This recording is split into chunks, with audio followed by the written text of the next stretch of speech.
We're going to be installing the Borla S-Type exhaust, catback exhaust, onto a new 2020 Ram Laramie 1500. So, this is what Borla sent. We'll be opening that up in a minute. We've got the Rhino ramps from Walmart for 40 bucks for a pair so we can lift it up, although I understand you don't have to, but I like the extra clearance. A couple of mats to lie on, and the tools that will be necessary. Okay, so as you can see from the box here, they pack it very well, and they give you a number of different things here, including what looks like on the top. You get a hat. They give you a Borla hat. Cool, that was worth it right there. All right, and we'll be opening this up in a minute. Okay, here we are, starting with the stock exhausts.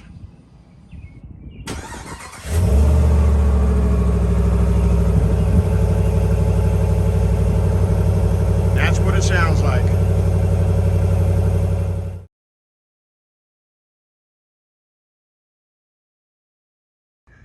Okay, so as you can see, we removed the muffler and the back end pipes. We have not installed a Borla yet, but I figured we might as well fire up with just a straight pipe, see what we got. Oh, that was the wrong one. I closed that for me. Went to start the car and open the tailgate. That was smart. Okay, so here we go now. That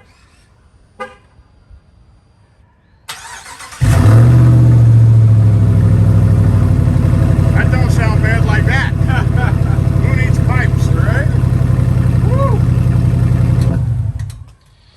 Woo! Okay. Okay, we just finished the install of the Borla. You notice the tips are a lot bigger. And everything's tightened down, all good to go, still on the ramp, but here's the cold start. Oh,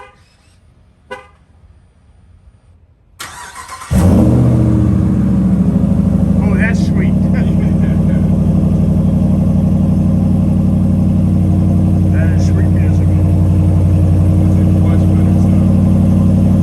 That sounds like the truck. All right.